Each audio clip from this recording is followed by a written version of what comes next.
이거 광고용이에요. 그렇지, 그렇지. 아, 오케이. 아, 아.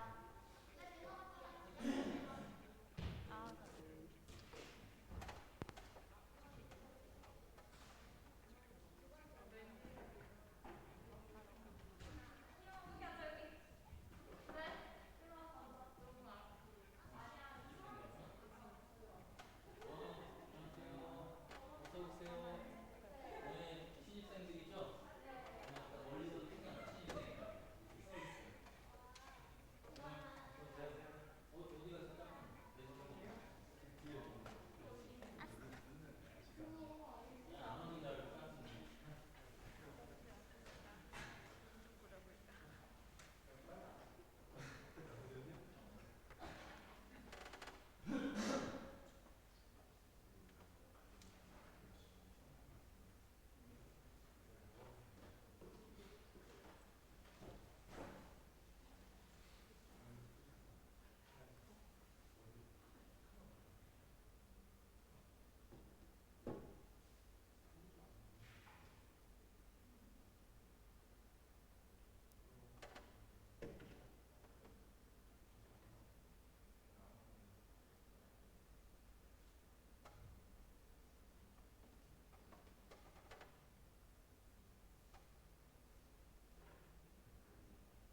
할렐루야.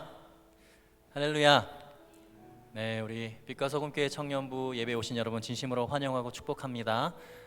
이 시간 오프라인으로 현장에서 함께 예배드리는 청년들이 있고 또 온라인으로 예배드리는 청년들이 있는데 이 시간 하나님께 예배하며 찬양할 때에 동일한 하나님의 은혜가 충만하게 임할 것을 기대합니다.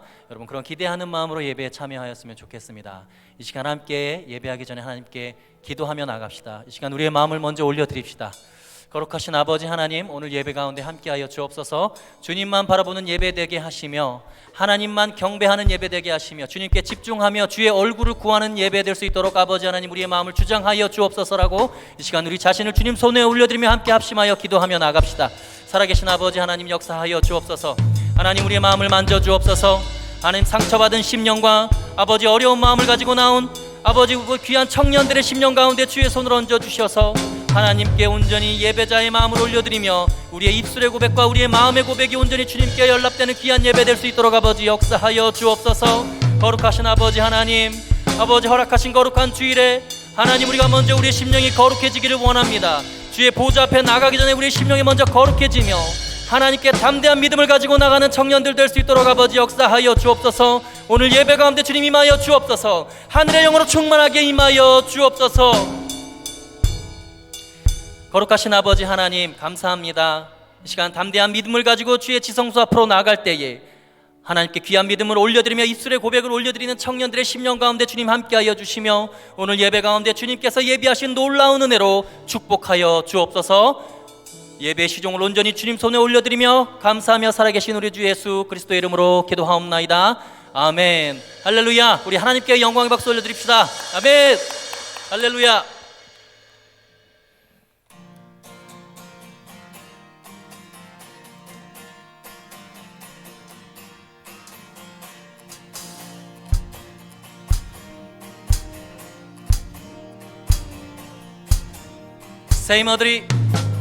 새 힘어들이 주를 바랄 때 주를 바랄 때 우리 주를 바랄 때 새 힘어들이 주를 바랄 때 주를 바랄 때 우리 주를 주님 통치하시네 소망 구원 주시는 당신은 영원하신 주 내 영원하신 주 지치지 않으시는 주님 약한 자 방패 되시며 위로자 되신 주 독수리 같은 힘 주시 새 힘어들이 주를 바랄 때 주를 바랄 때 우리 주를 바랄 때 새 힘어들이 주를 바랄 때 주를 바랄 때 우리 주를 바랄 때 주님 통치하시네 소망 구원 주시는 당신은 영원하신 주 내 영원하신 주 지치지 않으시는 주님 약한 자 방패 되시며 위로자 되신 주 독수리 같은 힘 주님 통치하시네 소망 구원 주시 주님 통치하시네 소망 구원 주시는 당신은 영원하신 주 내 영원하신 주 지치지 않으시네 약한 자 방패되시며 위로자 되신 주 독수리 같은 이 우리 박수 치시면서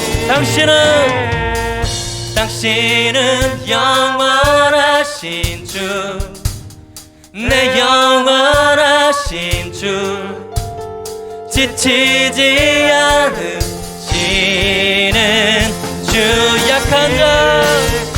약한 자 방패 되시며 위로자 되신 주 독수리 같은 힘 주시네.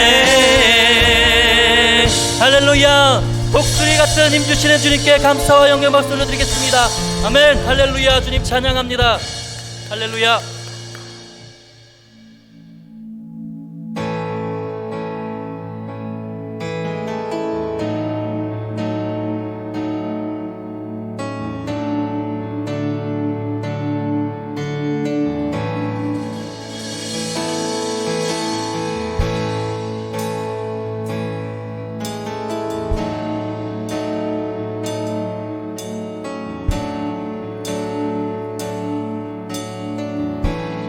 예수 우리 왕이여 예수 우리 왕이여 이곳에 오소서 보좌로 주여 임하사 찬양을 받아 주소서 주님을 찬양하오니 주님을 경배하오니 왕이신 예수여 오셔서 좌정하사 다스리소서.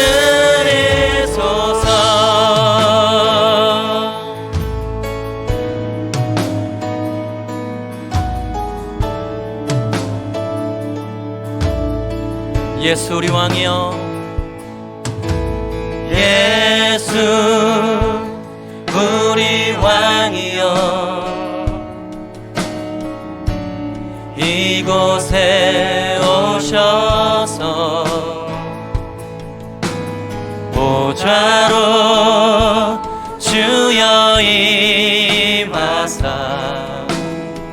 찬양을 받아 주소서. 주님을 찬양하오니 주님을 찬양하오니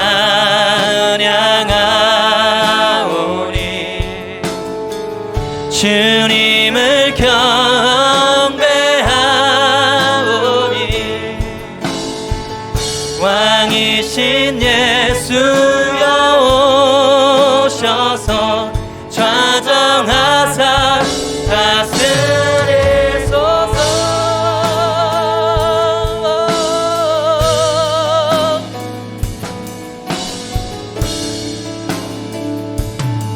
예수 우리 왕이여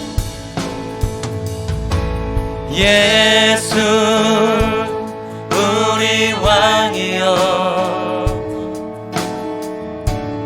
이곳에 오셔서 보좌로 주여 임하사 찬양을 받아 주소서. 주님을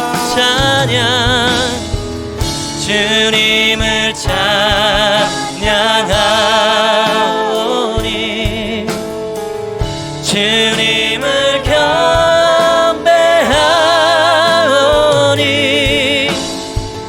왕이신 예수여 오셔서 좌정하사 다스리소서.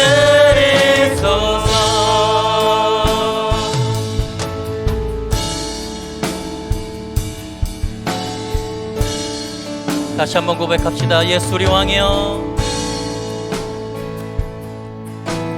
예수 우리 왕이여 이곳에 오소서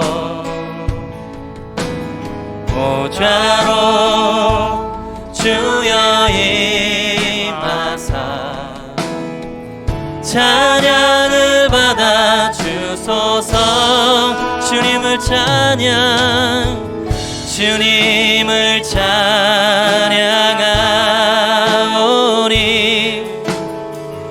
주님을 경배하오니 왕이신 예수여 오셔서 좌정하사 다스리소 주님을 찬양하오니 주님을 찬양하오니 주님을 경배하오니 왕이신 예수여 오셔서 좌정하사 다스리소서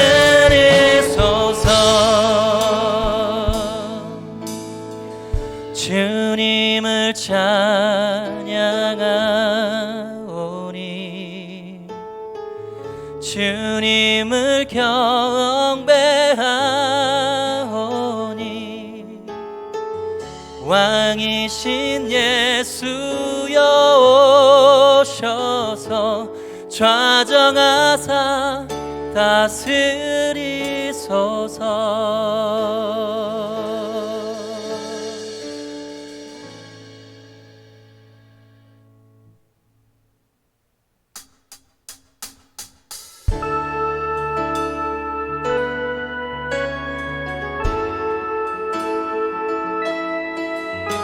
주님께 믿음을 다하여 함께 고백했으면 좋겠습니다. 오늘 이 시간 예배 가운데 주님께서 새로운 은혜를 주실 줄로 믿습니다.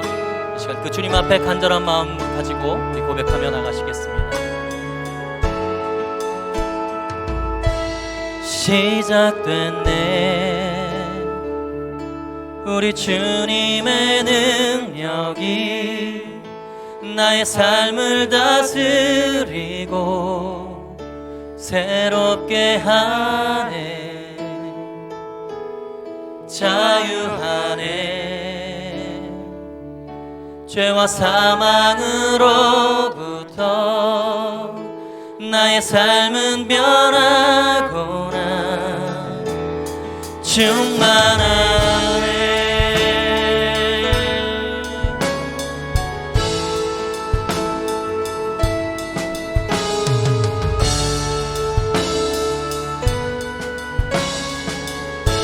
시작됐네 시작됐네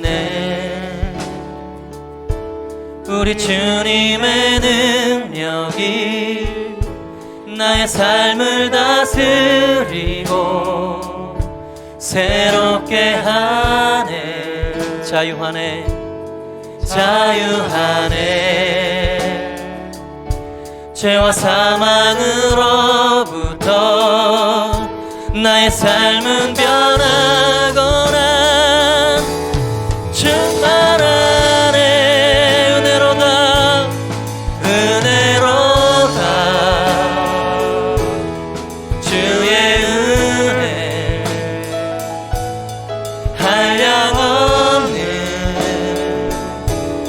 주의 은혜 은혜로다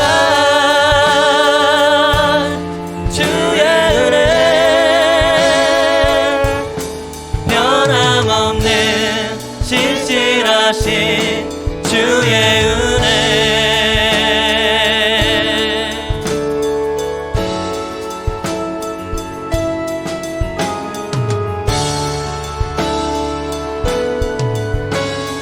다시 한번 시작됐네 시작됐네 우리 주님의 능력이 나의 삶을 다스리고 새롭게 하네 자유 안에 죄와 사망으로부터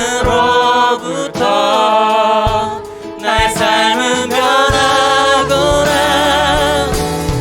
충만 안에 은혜로다 은혜로다 주의 은혜 한량없는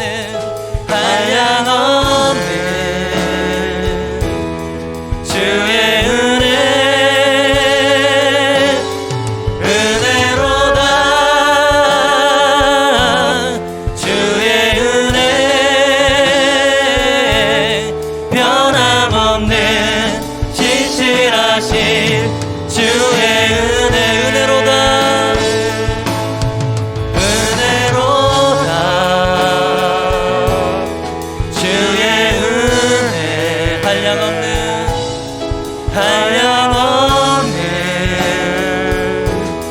주의 은혜 은혜로다 주의 은혜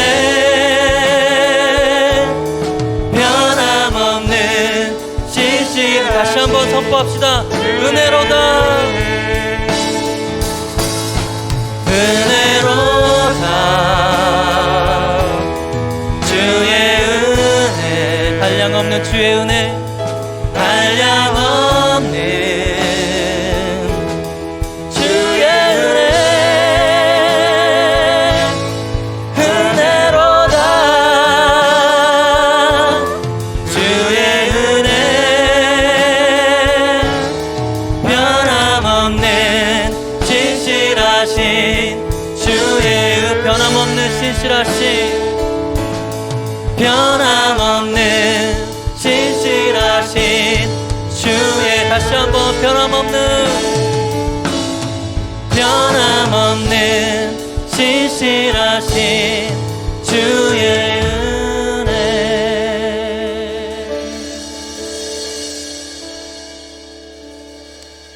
살아계신 아버지 하나님 주님 한 분만을 간절히 바라며 나가는 예배 가운데 하나님 역사하여 주옵소서 이 시간 우리의 마음을 주님 손에 간절히 올려드리며 나갑니다 하나님 역사하여 주옵소서 하나님 예배 가운데 자정하여 주옵소서 주님만 바라보며 나갑니다 우리의 믿음의 시선을 하나님께 고정하며 나갈 때에 하나님 온전히 우리의 마음을 자정하여 주시고 주장하여 주옵소서라고 이 시간 오늘 예배를 주님 손에 올려드리며 함께 합심하여 기도하며 나갑니다 살아계신 아버지 하나님 역사하여 주옵소서 오 살아계신 아버지 하나님 주님 한 분만을 의지하며 나갑니다 주의 은혜를 간구하며 나갑니다 아버지 역사하여 주옵소서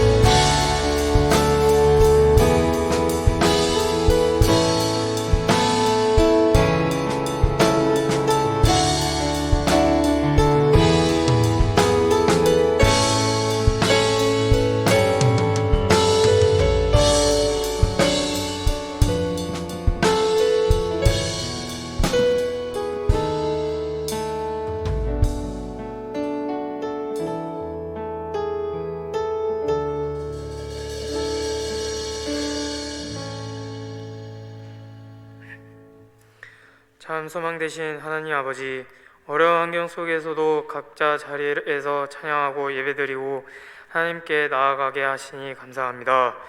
이 시간에도 영원하신 말씀으로 우리의 모든 것을 새롭게 하여 주옵소서. 주님, 우리들의 삶은 하나님의 음성을 습관적으로 듣지 않고 순종하지 않으며 살아왔습니다.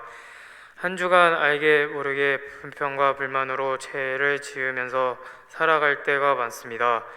또한 귀하신 아들을 보내주시어서 못난 우리를 구원해 주셨는데 세상 속에서 하나님의 백성으로 온전히 살아가지 못했습니다. 지금 우리의 모든 죄를 고백하여 회개하오니 우리의 죄를 주 예수의 보혈로서 씻겨 정결케 하여 주시옵소서. 오랜만에 청년부만의 행사인 스프링 캠프를 3월 13일 날 진행하려고 합니다. 아직은 전처럼 모두가 한 자리에서 모여 다 같이 나누지 못합니다. 하지만 어느 때보다 마음은 가까이 모여 은혜되고 축복되며 부흥되는 청년부가 되게 하여 주시옵소서. 예배를 준비하는 임리더와 찬양팀, 방송팀에게 섬기는 손길 기억하시어 은혜를 내려주시옵소서. 이 모든 거룩하신 말씀 예수님의 이름으로 기도드립니다. 아멘.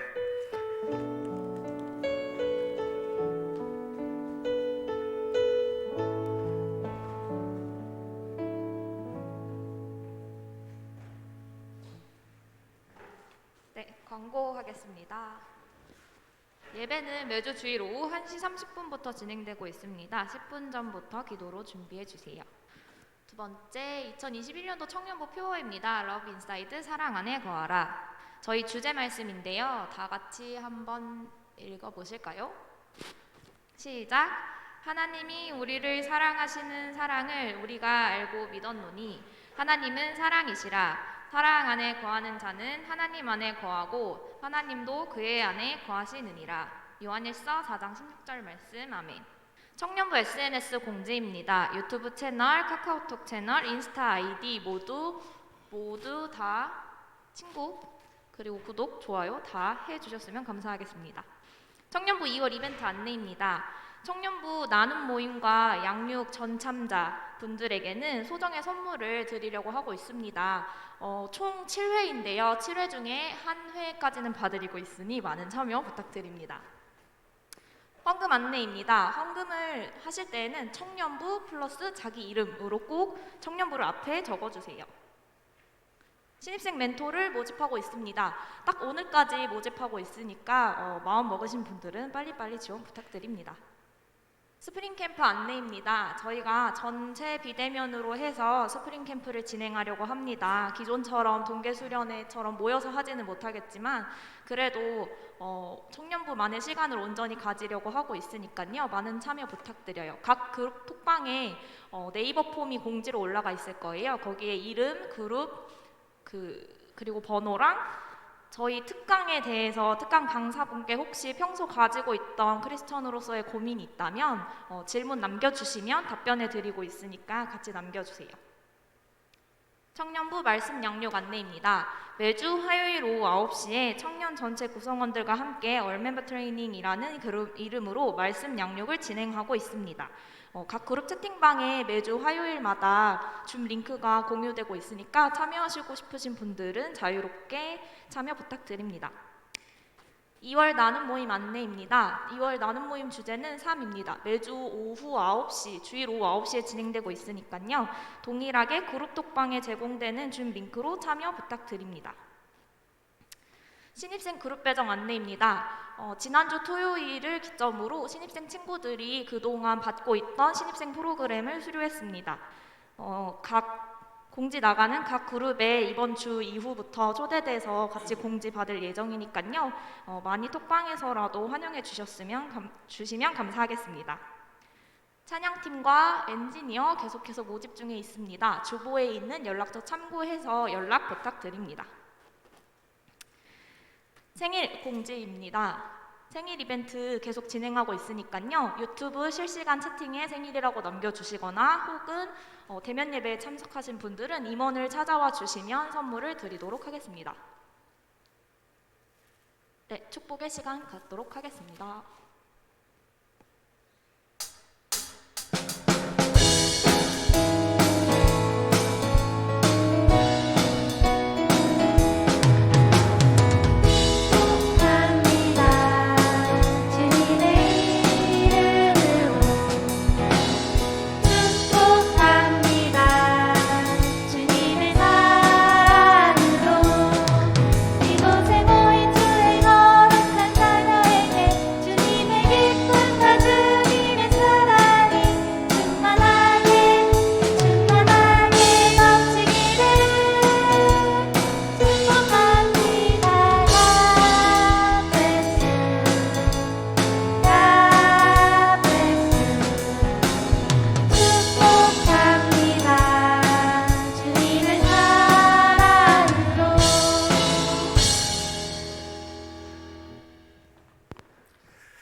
네, 우리 하나님께 봉헌하도록 하겠습니다.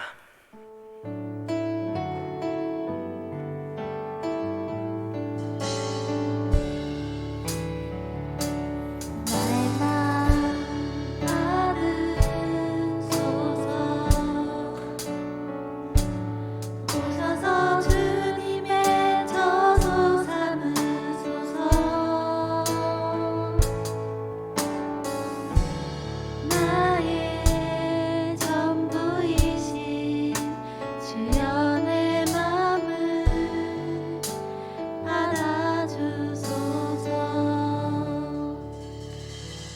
살아계신 하나님 아버지, 저희가 이제 사순절의 기간을 보내는 동안 십자가 사명 감당하기 위하여 모든 것을 포기하고 내려놓으셨던 주님의 모습을 본받게 하시고, 우리의 자아를 내려놓고 주님께 모든 것을 맡길 수 있는 담대한 믿음을 허락하여 주옵소서.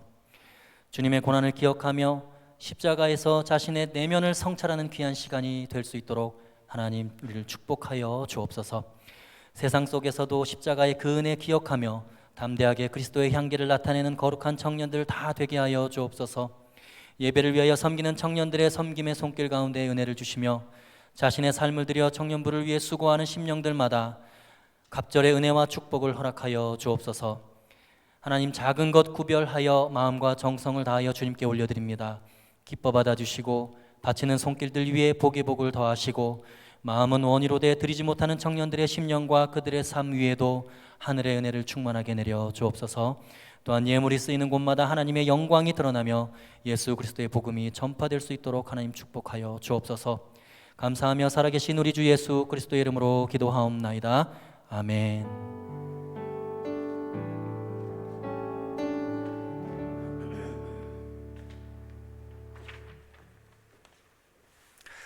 할렐루야. 네, 우리 하나님께 영광과 박수 올려드립시다. 주님, 네, 할렐루야.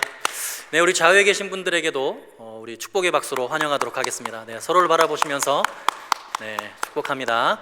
네, 그리고 온라인으로 예배를 함께 참여하고 있는 청년들에게도 우리 격려의 박수로 환영하도록 하겠습니다. 네, 축복합니다. 감사합니다.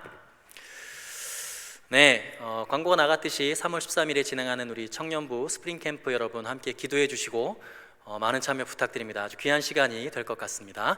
네, 함께 기도해 주시면 감사하겠습니다.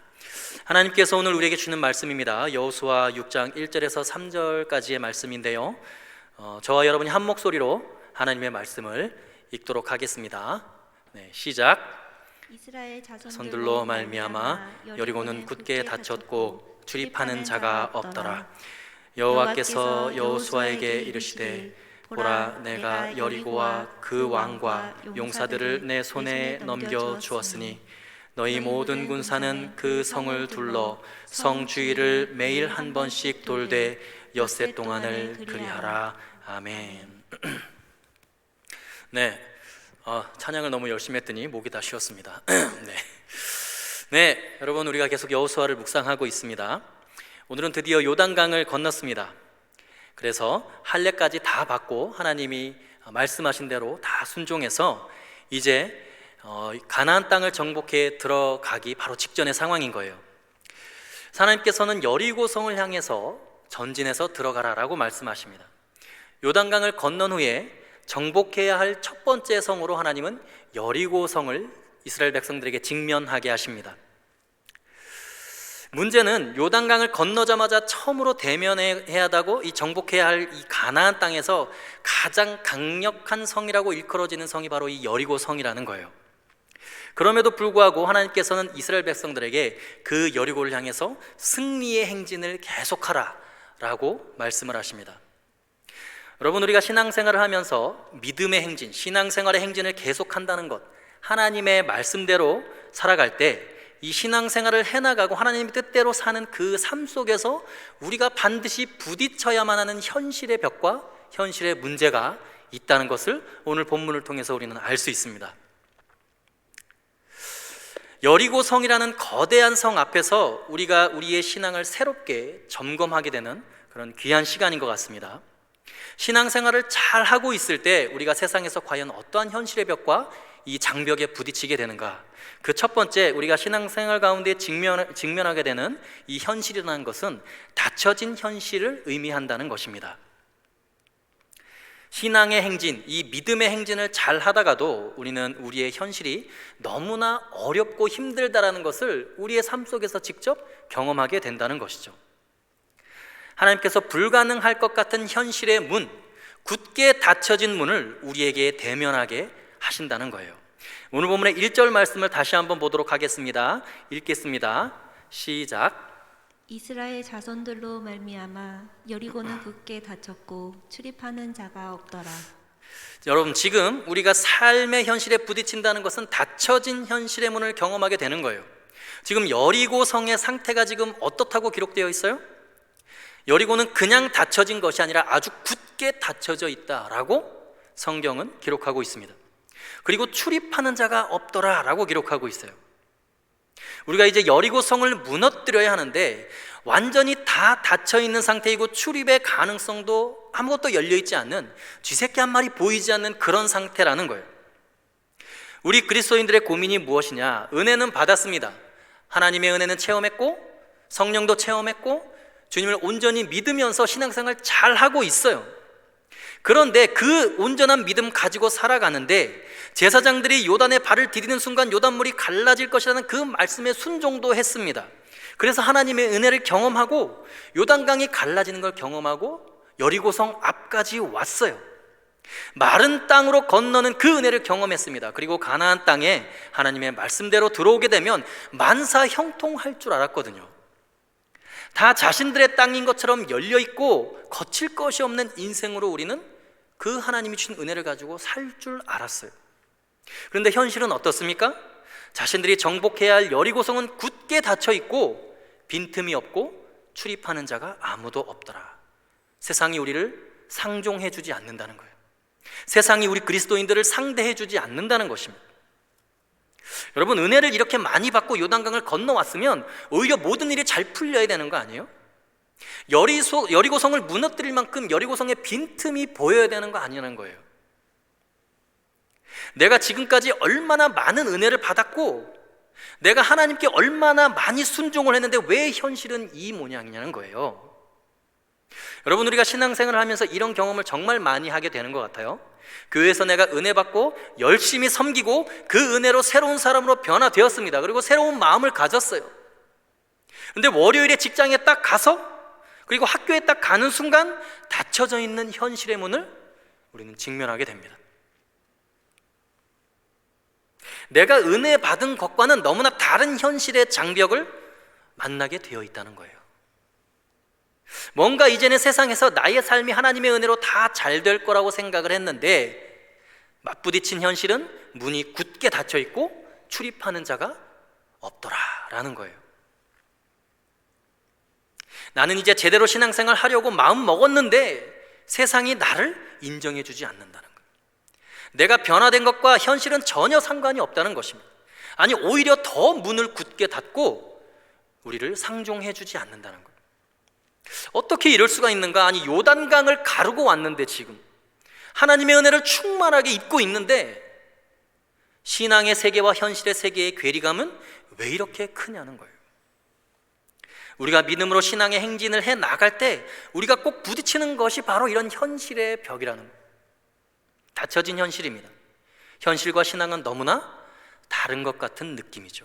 그래서 고민하게 됩니다. 아무리 내가 은혜를 많이 받아도 하나님을 만나도 놀라운 능력이 있는 것 같아도 현실이 막혀 있으면 여러분 얼마나 현실에서 절망스러운지 몰라요. 여러분, 그때의 신앙적인 해석을 정말 잘해야 되는 거예요. 이것을 과연 우리가 어떻게 받아들일까? 여러분 생각에 여리고성이 굳게 닫혀 있는 것이 여러분 기쁜 소식입니까? 슬픈 소식입니까? 어떨 것 같아요? 고고학적으로 보면 여리고성은 여러분 2겹성으로 되어 있대요. 2겹으로 되어 있는 거예요. 다른 성들은 다 1겹성인데, 한 겹성인데 여리고성만 2겹성이라는 거예요. 은혜 받고 기적을 경험한 후에 첫 번째로 대면하게 된 성이 2겹으로 되어 있는 난공불락의 성이라는 거예요. 무너뜨릴 수 없는 그런 성이라는 것이죠. 그렇지 않아도 지금 절망적인데 하나님께서는 아예 문까지 굳게 닫아 놓으신 거예요. 자, 우리가 이것을 우리의 삶에서 어떻게 해석해야 될까요? 여리고성이 굳게 닫혔고 출입하는 자가 없다는 것은 여러분 우리에게 대단히 기쁜 소식입니다. 1절 앞부분에 보면 여리고성이 굳게 닫힌 이유가 지금 뭐라고 나와 있죠? 1절 한번 다시 보시죠. 1절 한번 띄워줘 보세요. 네네.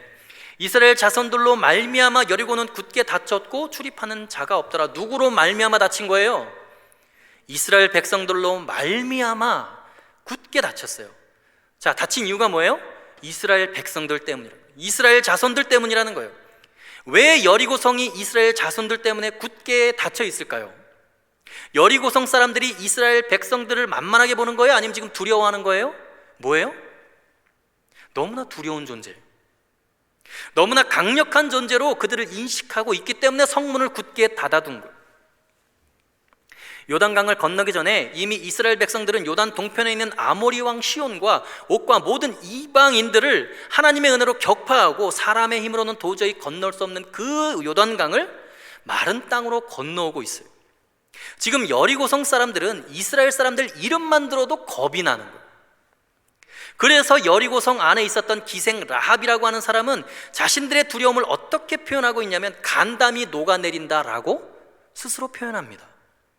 그 정도로 이스라엘 백성들이 지금 두려운 존재라는 거예요.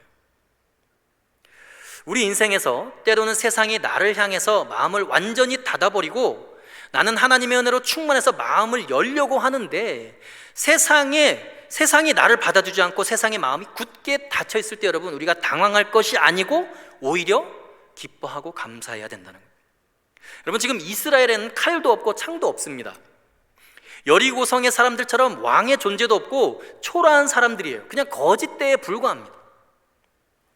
그들을 지금 여리고성 사람들이 두려워하고 있는 거예요. 성문이 굳게 닫혀 있다는 것이죠. 그리스도인들의 세상을 대면하는 방식을 잘 보여주고 있는 모습입니다. 여러분은 어떠세요? 여러분의 직장에서, 여러분의 학교에서, 여러분의 친구들, 여러분의 속한 공동체 내에서 여러분이 그리스도인이라는 것이 명성이 자자합니까? 다 알고 있어요? 여러분이 교회 다니는 거 알고 있습니까? 여러분, 세상 사람들이 여러분을 보고 마음을 굳게 닫고 상종을 안 하려고 하고 여러분이 있는 곳으로 출입도 안 하려고 하고 왕따시키는 거 여러분 좋은 거예요? 나쁜 거예요? 여러분, 그거요, 여러분들이 진짜 그리스도인이라는 증거예요. 생각해 보세요.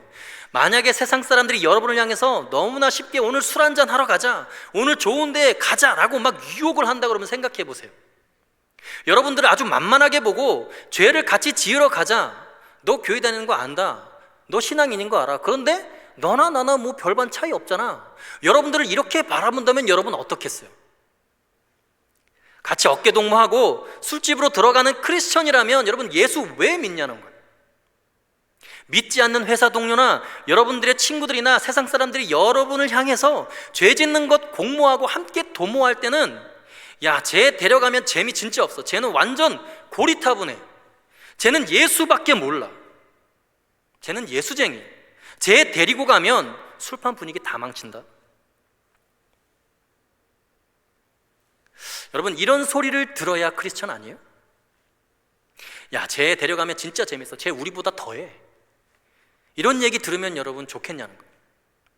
그들의 마음이 굳게 닫혀가지고 저 인간하고는 상대하면 안 된다, 쟤는 예수밖에 모른다, 그래서 크리스천이라는 거예요. 가끔 가다가 산이나 들판을 지날 때 이 넓적한 돌멩이가 막 있어요. 근데 그것을 확 뒤집으면 어때요? 그 속에 있던 벌레들이 순식간에 사라집니다. 도망가요. 어두운 데 사는 벌레들이 빛을 피해서 도망가는 것처럼 크리스천들만 보면, 그리스도인 청년들만 보면 죄인들이 피할 정도로 뭔가 다른 것이 느껴지고 영적인 기계가 느껴지고 빛이 느껴지고 세상 사람들이 영적으로 위협을 느껴야 되는 거 아닙니까?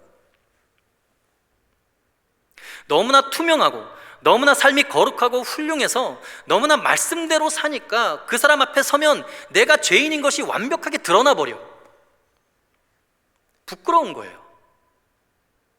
여러분들을 향해서 저 사람하고는 가까이 할 수가 없다, 내가 저 사람하고 며칠 같이 지내다 보니까 내가 오히려 교회 갈 것이 뻔히 보인다, 내가 예수를 믿게 될 것이 보인다라는 두려움이 있어야 돼요. 그들의 마음이 여러분을 향해서 굳게 닫혀야 그것이 정상이라는 거예요. 지금 여리고 성문이 굳게 닫힌 이유를 여러분 한번 생각해 보세요. 세례 요한이 처음 복음을 전파할 때 어디에서 하나님의 나라와 복음을 외쳤습니까? 광야에서 외쳤어요. 예루살렘과 전혀 상관없는 변두리 지역 광야에 있었어요. 그런데 놀라운 사실은 예루살렘에 있는 사람들이 세례 요한을 죽이고 싶어서 못 견뎌하고 내가 누구냐고 막 찾아와서 조사하고 막 난리가 난 거예요. 당시 헤롯이라는 왕은 예루살렘 왕궁에 있잖아요. 세례 요한이 왕궁으로 찾아간 것도 아닌데 세례 요한이 너무나 부담스러워서 잡아다가 옥에 집어쳐 넣습니다. 여러분, 우리가 예수를 믿고 크리스천이 되었다는 것이 무엇이냐면 세상에서 있으나 마나한 존재가 아니라는 거예요. 있으면 대단히 부담스러운 존재, 그런 존재가 그리스도인이라는 거예요. 너무나 영향력이 커서 견디기 힘들 만큼 예수가 마치 자기에게 전염될 것 같은, 이 코로나가 전염되는 게 아니라 예수라는 전염병에 내가 걸릴까 봐 크리스천들을 분리하지 않으면 안 되겠다 여기면서 세상이 자신들의 문을 굳게 닫아 놓아야 그게 정상이라는 거예요. 여러분, 사도 바울을 보십시오. 바울이 들어가는 성읍마다 다 소동이 일어났다고 성경은 기록하고 있어요. 믿는 사람에게나 안 믿는 사람에게나 유대인이나 헬라인에게나 그가 가는 곳마다 난리도 아닙니다. 어떤 사람은 전염되는 연병이다, 세상을 소동케 하는 자다라고 바울을 향해서 비난했습니다. 여러분, 크리스천이라는 영향력은 바로 그런 거예요. 존재 자체가 위협적으로 느껴지면서도 너무나 영적으로 매력적이어서 나도 그 사람처럼 될까봐 마음문을 굳게 닫게 만드는 그런 존재여야 돼요. 있든지 없든지, 예수를 믿는지 안 믿는지, 교회를 다니는지 안 다니는지 모르는 존재가 되면 여러분, 그것 하나님 앞에 얼마나 비참한 존재냐는 거예요. 그리고 사실 성문이 활짝 열려 있다면 이스라엘 백성들은 충격을 받고 지금 쓰러져야 돼요. 아니, 저것들이 도대체 우리를 뭘로 보는 거야? 우리 하나님을 뭘로 보는 거야? 문을 안 닫고 왜 열어놨어? 들어올 테면 들어와 보라는 거야? 니까지 것들 아무것도 아니라는 거예요. 그렇죠? 근데 지금 오늘 본문에서 여리고 성문이 굳게 닫혀 있잖아요. 우리가 신앙생활 하면서 이런 경험은 반드시 한 번쯤 하게 되어 있어요. 나라는 존재가 누군가의 마음 문을 닫게 할 만큼 위협적이고 매력적인 존재, 그렇게 돼야 되잖아요. 우리가 신앙생활을 한다는 것은 나는 예수를 믿는 사람입니다, 나는 크리스천입니다 하면서 세상을 향하여 나갈 때 여러분들의 직장의 사람들, 학교의 친구들에게 뭔가 의미 있는 존재로 남아야 된다는 거예요. 그것이 진정한 신앙의 행진이고 믿음의 행진입니다. 가나안 땅에 들어가면서 하나님께서 보여주고 싶으신 것이 바로 그것인 거예요. 봐라, 너희라는 존재는 애굽에서 노예살이 하다가 나온 거짓대 같은 그런 존재라고 생각하는데 천만의 말씀, 너가 하나님을 믿는 그 순간부터, 하나님의 택한 사람이 된 이후부터 너는 세상 사람들에게 대단히 의미 있는 존재다, 영향력 있는 존재다라는 것을 하나님이 지금 보여주고 계신 거예요. 크리스천으로 산다는 것은 굳게 닫힌 현실의 문을 매일매일 접하는 거예요. 아무런 영향력 없는 대강대강 세상에서 쾌락과 유혹과 적당히 타협하면서 살 바에는 그냥 세상 사람으로 사는 것이 오히려 낫습니다, 여러분. 적어도 그런 사람들 때문에 기독교가 욕은 안 먹잖아요. 여러분, 거룩한 영적인 영향력이 있어야 돼요. 그렇게 영향력 있는 크리스천 청년들이 다 되시기를 주의 이름으로 소원합니다. 두 번째는 굳어지지 말고 변화를 시도해야 한다는 것입니다. 이것은 여리고 성 사람들의 입장에서 생각해 본 거예요. 여러분, 승리한다는 것, 하나님이 명령하신 대로 여리고 성에 들어가서 그 성의 주변을 돈다는 것은 상대편에게 변화의 기회를 지금 주고 있는 거예요. 내가 예수를 제대로 믿으면 그것이 상대편에게는 회개하고 돌아올 수 있는 엄청난 기회를 준다는 거예요. 근데 신앙인의 삶을 제대로 살지 않으면 세상에 믿지 않는 사람들이 그것이 정상인 줄 압니다. 제대로 살지 않는 걸. 그냥 죄 짓고 사는 것이 정상인 줄 알아요. 하나님 안 믿어도 되는 줄 압니다. 아니, 오히려 저렇게 신앙생활 할 바에 안 믿는 것이 더 낫겠다라고 생각을 해요. 근데 진짜 제대로 하나님 말씀대로 살게 되면 세상 사람들이 나도 변화되어야겠구나, 이게 지금 내가 살아가고 있는 게 정상이 아니구나 라고 자신의 삶의 기준을 크리스천들에게 적용합니다. 그리고 그들을 닮아가게 되어 있다는 거예요. 오늘 본문의 1절 말씀을 다시 한번 보시죠. 이렇게 기록되어 있죠. 이스라엘 자손들로 말미암아 여리고는 굳게 닫혔고 출입하는 자가 없더라. 지금 여리고는 굳게 닫혔고 출입하는 자가 없어요. 여리고의 입장에서 보면 여러분, 비극입니다. 굳게 닫힌 것, 출입하는 자가 없는 것, 완전히 고립된 것, 자기 자신 안에만 갇혀서 자기 세계만 아는 것, 이게 여러분 저주받은 상태예요. 그것을 어떻게 알 수 있냐면 구약 성경의 요나서를 보면 요나 선지자를 하나님께서 억지로 니느웨 성에 보냅니다. 그런데 요나 선지자가 니느웨로 가지 않고 다시스로 도망가려고 합니다. 왜냐하면 은혜로운 하나님, 자비로운 하나님이 요나의 적국, 그러니까 이스라엘 백성의 적국인 니느웨 성, 그 성으로 가서 그들을 회개시켜서 그들을 구원하기 위해서 요나를 보내니까 요나는 가기가 싫은 거예요. 하나님의 말씀을 니느웨에 전했을 때 진짜로 이들이 회개하고 변화되고 새로워지면 하나님께서 그들을 용서하시고 그들에게 내릴 심판을 거두실까 봐 요나가 싫어하는 거예요. 그래서 안 가려고 하는 것입니다. 근데 여러분, 니느웨는요 자신들의 출입문을 닫아두지 않았어요. 누구나 들어올 수 있도록 열어놨습니다. 더구나 요나 선지자가 니느웨가 회개할까 봐 그 큰 니느웨 성에 가서 큰 소리로 외치지도 않았어요. 그냥 돌아다니면서 40일이면 그냥 너희가 망할 것이다 이렇게 대충 얘기했습니다. 그리고 3일 돌아야 할 그 성의 크기를 반나절만 왔다 갔어요. 그러니까 제대로 외치지도 않았다는 거예요. 그 소식을 듣고 요나가 이스라엘의 선지자인 것을 아는데도 잡아가는 사람 하나도 없었고, 요나가 던지고 간 그 말이 삽시간에 다 전달돼서 왕에서부터 짐승에 이르기까지 전부 다 회개했습니다. 여러분, 니느웨가 얼마나 하나님 보시기에 잔혹하고 잔인하고 못된 인간들이었냐면 이스라엘에 쳐들어와서 조그만 아이들을 바위에 내리쳐서 죽일 만큼 그렇게 잔인하고 못된 인간들이에요. 그들은 적어도 문을 열어놓고 회개하고 변화될 마음을 가지고 있었으니까 하나님이 진노를 거두신 거예요. 하나님이 심판을 받게 하지 않고 구원을 받게 하신 거예요. 여러분, 지금 여리고성이 굳게 닫혀 있는 것이 아니라 그들이 열어놓고 이스라엘 백성들을 통해서 여리고성의 거류민들이 자신들을 향한 하나님의 말씀을 듣고 회개하고 우리도 하나님을 믿겠노라라고 고백했다면 여리고성 그렇게 처참하게 무너졌을까요? 절대로 무너지지 않았겠죠. 니느웨도 안 무너졌는데, 그들이 회개만 했다면, 변화에 대한 기대만 가졌다면 여러분 얼마나 좋았겠습니까? 여러분, 우리가 여기서 알 수 있는 것이 뭐냐면 인생의 가장 큰 비극은 문을 굳게 닫아두는 거예요. 마음 문을 닫는 거예요. 연인 간의 관계도 그렇고요, 자식과 부모 관계도 그렇습니다. 서로의 마음의 문을 닫으면 여러분 그건 끝난 거예요. 직장에서 상사나 부하와 동료들 사이에 마음 닫아버리면 그것은 죽음보다도 괴로운 시간이에요. 얼마나 괴로운지 모릅니다. 여러분, 굳게 닫아두고 나만의 세계 속에 갇히는 것, 이것이 진짜 문제인 거예요. 변화를 포기한 상태예요. 말씀을 들어도 그 말씀과 나를 별개로 생각합니다. 여러분, 비록 여러분들이 지금 눈을 뜨고 저를 쳐다보고 말씀을 듣고 있지만 다른 생각을 할 수도 있어요. 그렇죠?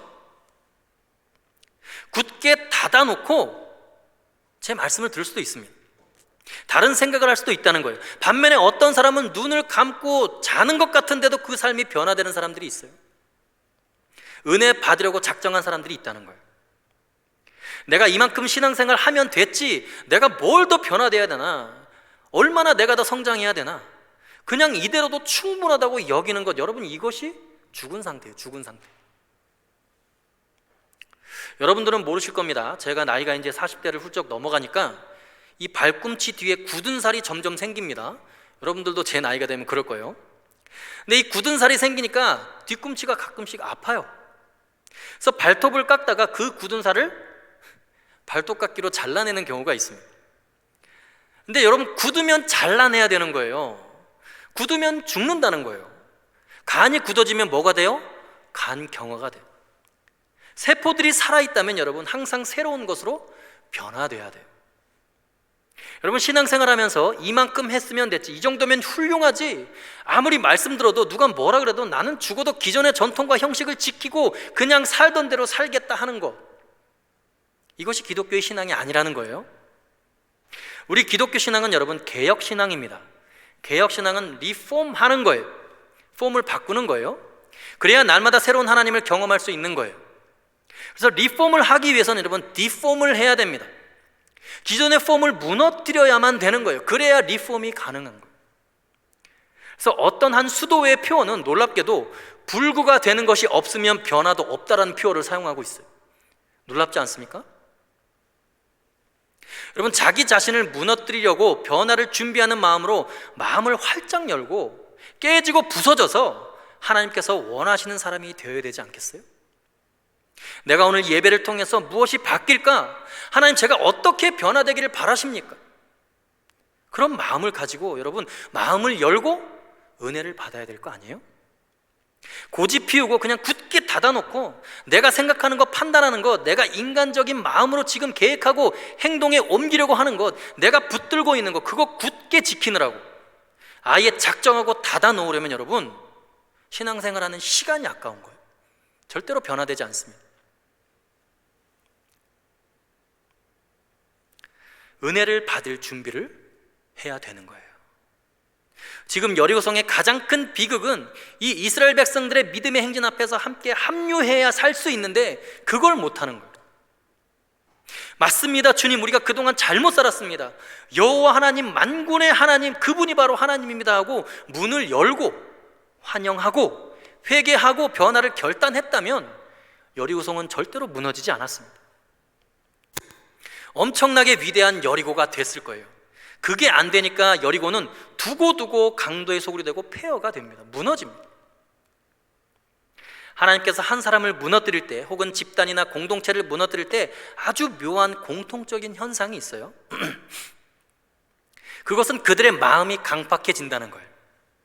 변화를 두려워하고 뭔가를 지키겠다는 거예요. 여러분, 그리스도인이 된다는 것은 굉장히 유동적이고 부드러운 사람이 된다는 것을 의미합니다.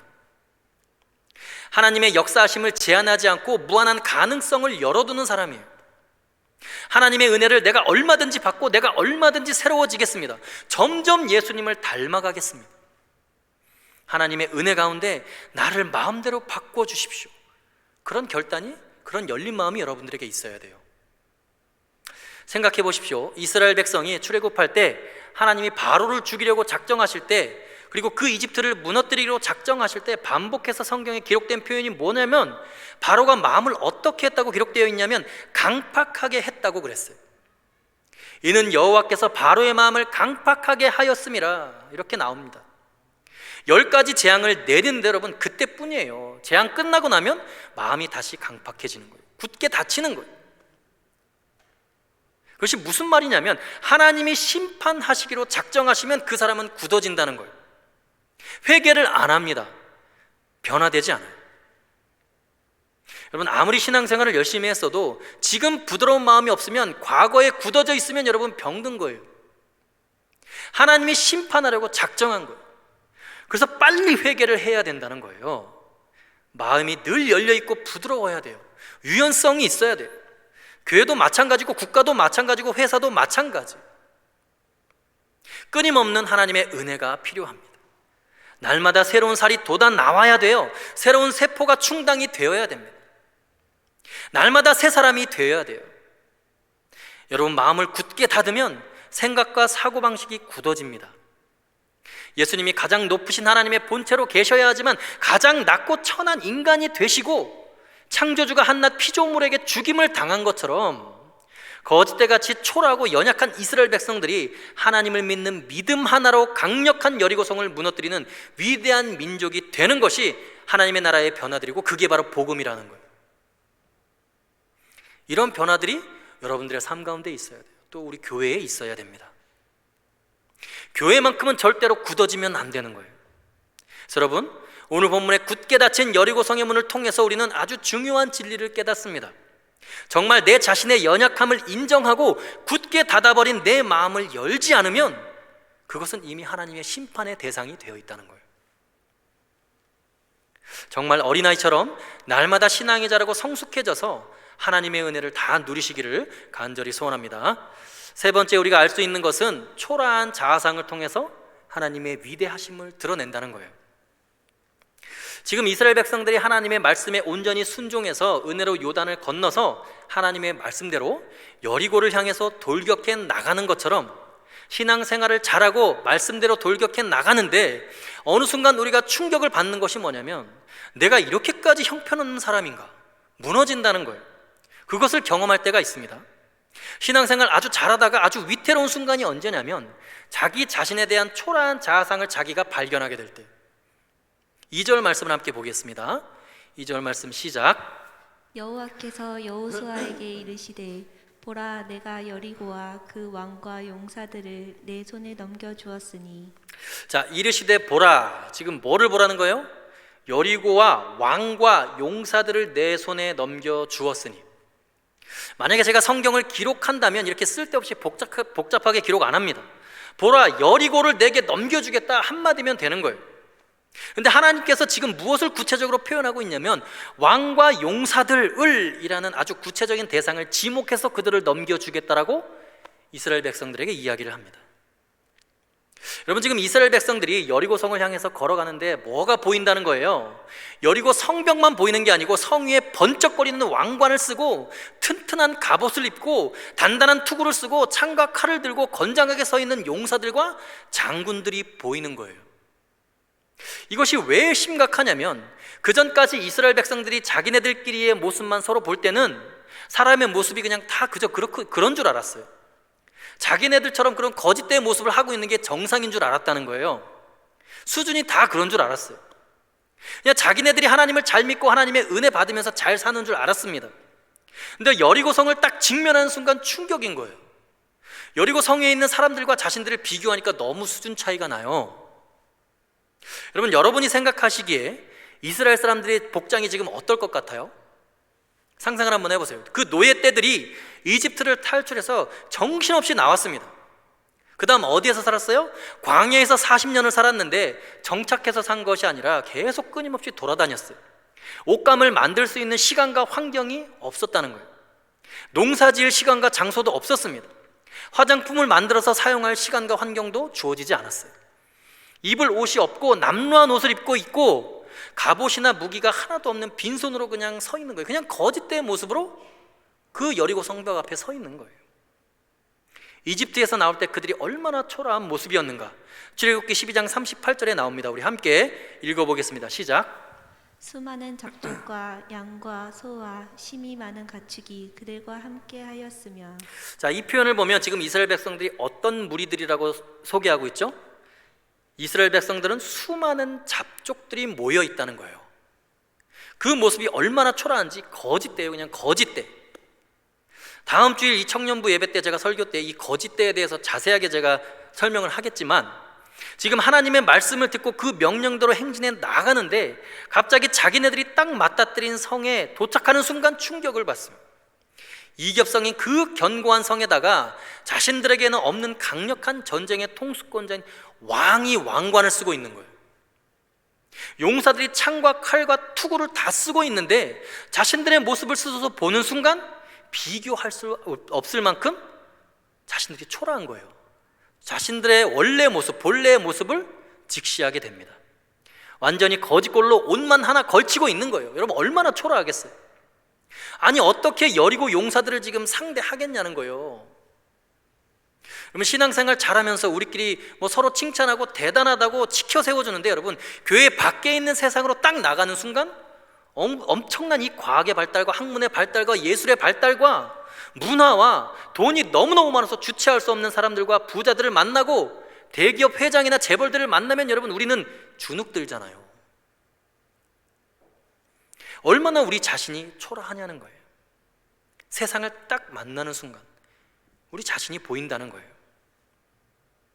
여러분, 지금 이 여리고의 용사들과 이스라엘이 어느 정도까지 비교가 되는지 제가 설명을 드릴게요.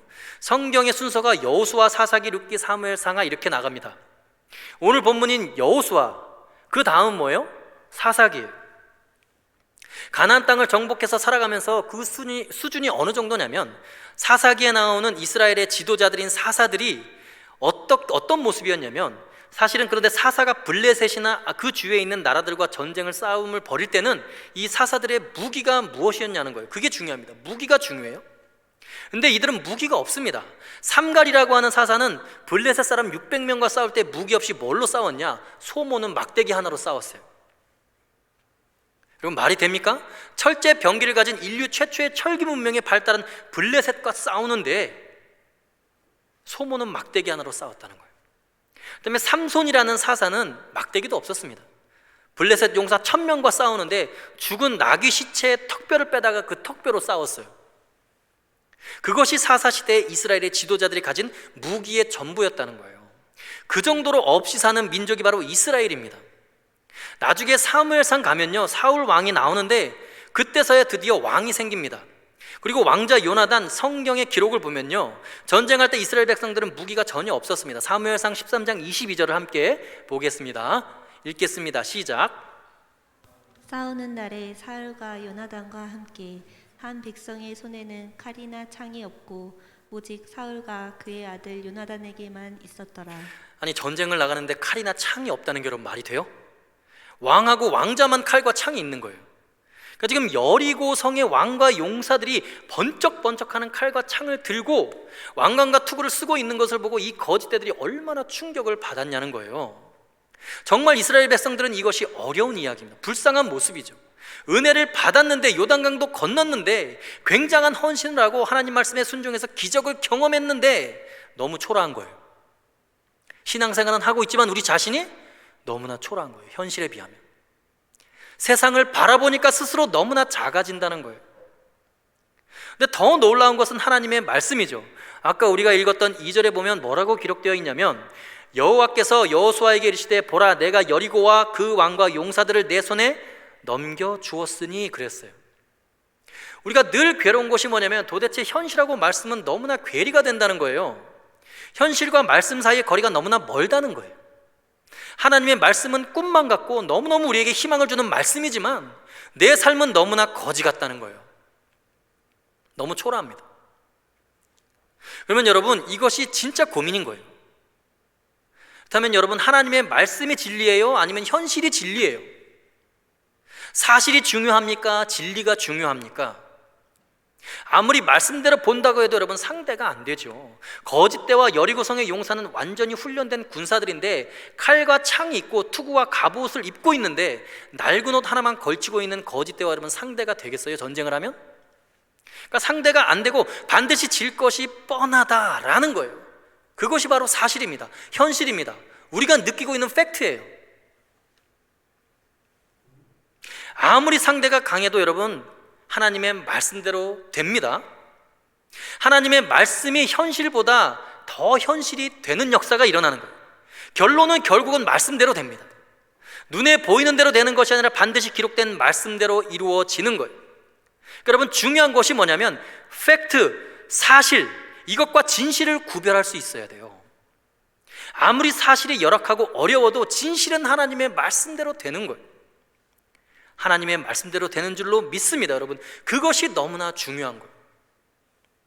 얼마나 내 인생에 큰 문제가 있는가 보다도 하나님이 나와 함께 하시는가가 중요하고 하나님의 말씀이 중요하고 하나님의 명령이 중요한 거예요. 왜냐하면 나를 어렵게 하는 그 현실은 결국 하나님의 말씀대로 이루어지게 되어 있기 때문에 그렇죠. 그렇다면 여리고성이 2겹성이 아니라 3겹성, 5겹성이었으면 여러분 어땠을까요? 용사 위에 더 많은 수의 용사들이 있었다면 어땠을까요? 그러면 오히려 하나님의 위대하심과 크심이 더욱더 확실하게 입증될 뿐인 거예요. 문제가 크고 중첩되고 감당할 수 없을 만큼 두렵고 나는 너무나 왜소하고 초라한 것 같지만 그것 때문에 하나님이 살아계시고 나를 도우시고 역사하시는 그 하나님이 더 크게 드러날 뿐인 거예요. 낙심할 일이 아니에요. 그냥 말씀대로 여리고성을 향한 행진을 계속하면 됩니다. 말씀대로 살아가면 되는 거예요. 그러면 반드시 여러분 성경에 이야기하듯이 상황은 바뀌게 되어 있습니다.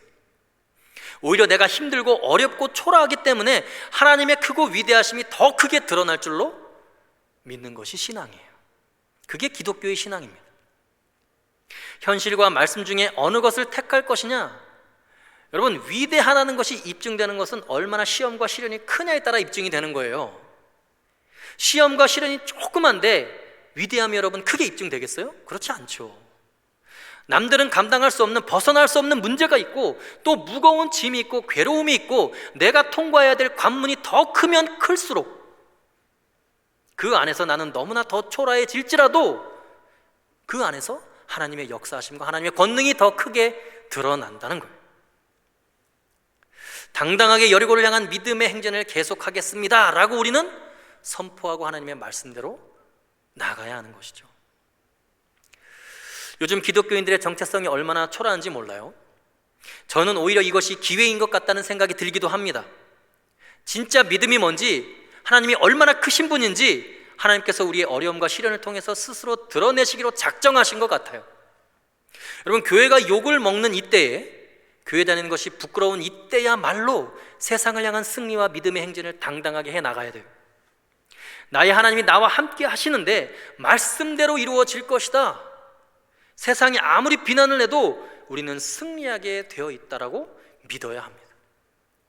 프랑스의 철학자이며 소설가인 사르트르가 이런 말을 했어요. 사람들이 자기가 쓴 소설 자유의 길에 나오는 그 주인공은 무기력한 사람인데도 불구하고 다른 사람들이 내가 내 소설에서 영웅이 될 수 없는 사람을 영웅으로 억지로 묘사해 놓았다고 비난을 했다는 거예요. 그런 비난을 들었던 사르트르가 이런 말을 합니다. 이러한 비난은 매우 우스꽝스러운 일이다. 그 누가 처음부터 영웅으로 태어났고 그 누가 처음부터 비열한 인간으로 태어났는가? 비열한 자는 자기를 비열하게 만들었던 것이고 영웅은 자기를 영웅으로 만들었던 것이다.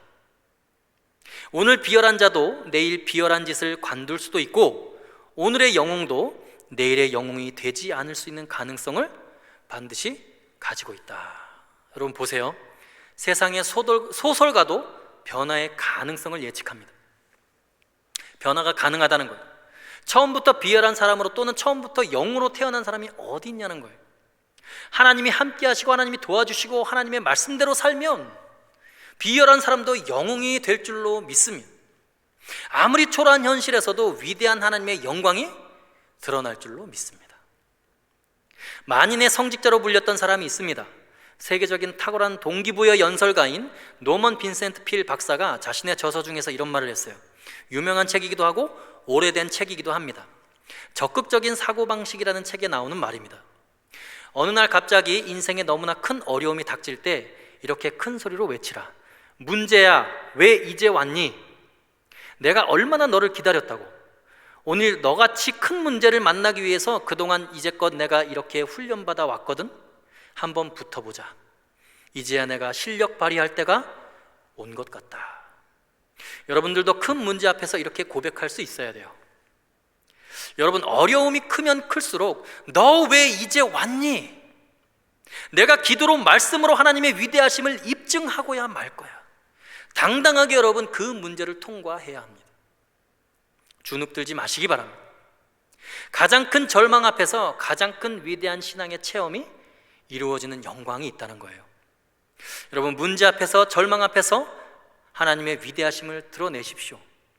지금 이 시대의 그리스도인들의 정체성이 밑바닥 칠 때 신앙의 행진, 여러분의 믿음의 행진을 계속해야 합니다. 세상을 정복하고 승리하는 그날에 하나님이 얼마나 위대하신지, 내 인생을 이끄시는 하나님이 얼마나 높으신 분인지 찬양하는 귀한 이 시대의 크리스천 청년들이 다 되실 수 있기를 간절히 소원합니다. 시간 함께 기도하겠습니다.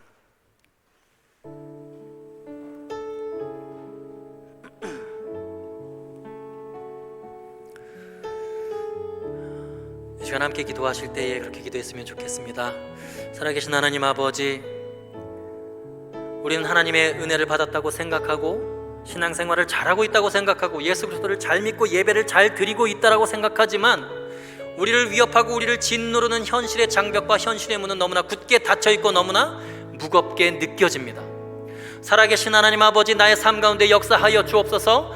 나의 심령 가운데 역사하여 주옵소서. 하나님, 그 문제를 바라보지 않고 현실의 벽에 부딪히면서 그 현실의 벽 넘어있는 그 예수 그리스도 그분의 영광을 바라보게 하여 주옵소서. 나의 삶이 온전히 예수 그리스도를 닮아가는 변화되어지는 삶, 모든 가능성의 문을 열어놓고 나의 삶이 예수 그리스도처럼 변해가는 삶을 살아갈 수 있도록 아버지 역사하여 주옵소서. 그리하여서 나의 삶을 통하여 이 시대가 변화되고 나의 삶을 통하여서 어두워져가는 이 시대가 하나님의 영광을 드러내는 시대로 바뀌어질 수 있도록 아버지, 나를 그렇게 사용하여 달라고 자기 자신을 주님 손에 올려드리며 함께 합심하여 기도하며 나갑시다. 살아계신 아버지 하나님, 역사하여 주옵소서. 주님을 간절히 바라고 원합니다. 하나님 인도하여 주옵소서. 주여 역사하여 주옵소서. 하나님, 내 삶은 너무나 초라하고 연약하고 부족합니다. 주의 은혜가 필요합니다. 하나님, 연약한 심령 가운데 주의 은혜로 충만케 하여 주옵소서. 주님만 바라보게 하시며 하늘의 은혜로 충만케 하여 주셔서 아버지 하나님, 우리 삶 가운데 더욱더 예수 그리스도를 닮아가는 삶으로 변화되어질 수 있도록 아버지 역사하여 주옵소서. 하나님, 우리의 마음이 굳어지지 않도록 인도하여 주옵소서. 하나님, 우리의 마음이 닫혀지지 않도록 인도하여 주옵소서. 하나님, 언제나 변화의 가능성을 열어놓고 주님만을 바라보며 우리의 믿음이 더 성장하고 더 변화되어져서 온전한 그리스도인으로 살아갈 수 있도록 그리하여 이 세상을 변화시키고 복음으로 이 세상을 정복해가는 위대한 그리스도인들 다 될 수 있도록 아버지 역사하여 주옵소서. 거룩하신 아버지 하나님, 감사합니다. 하나님 현실의 장벽과 아버지 삶의 무게가 너무나 우리를 짓눌릴지라도 하나님 아버지 그 현실의 벽 앞에서 하나님을 바라보게 하시며 하나님 그 장벽 가운데 우리가 위협을 느끼고 두려움을 느끼는 것이 아니라 우리의 믿음의 시선을 하나님께 고정하여 그 하나님을 바라볼 때에 우리의 심령과 우리의 삶 가운데 부어주시는 그 하나님의 은혜가 충만하게 느껴질 수 있도록 아버지 역사하여 주옵소서. 하나님 우리 청년들 가운데 삶이 너무나 고되고 아버지 현실의 벽이 너무나 두텁고 아버지 하나님 삶의 무게가 너무나 무거워서 그 삶의 자리 가운데 좌절하고 절망하는 청년들이 있다면 아버지 하나님 그들의 오른손을 붙들어 일으켜 주옵소서. 하나님 담대하게 일어나서 주님을 찬양하며 감사와 영광을 올려드릴 수 있는 놀라운 역사가 그들의 삶 가운데 일어날 수 있도록 아버지 역사하여 주옵소서. 하나님 한 주간의 삶 또한 주님 손에 올려드립니다. 하나님을 바라보며 말씀으로 순종하게 하시며 말씀 붙들고 살아가며 그 말씀이 우리의 삶 가운데 이루어지는 놀라운 역사가 일어날 수 있도록 하나님 우리의 삶을 주장하여 주옵소서. 우리의 삶을 통하여 영광 받으실 살아계신 우리 주 예수 그리스도의 이름으로 기도하옵나이다. 아멘. 할렐루야. 우리 하나님께 영광의 박수 올려드립시다. 아멘. 할렐루야. 네, 우리 주기도문으로 모든 예배를 마치겠습니다. 하늘에 계신 우리 아버지, 아버지의 이름을 거룩하게 하시며 아버지의 나라가 오게 하시며 아버지의 뜻이 하늘에서 이루어진 것 같이 땅에서도 이루어지게 하소서. 오늘 우리에게 일용할 양식을 주시고 우리가 우리에게 잘못한 사람을 용서하여 준 것 같이 우리 죄를 용서하여 주시고 우리를 시험에 빠지지 않게 하시고 악에서 구하소서. 나라와 권능과 영광이 영원히 아버지의 것입니다. 아멘.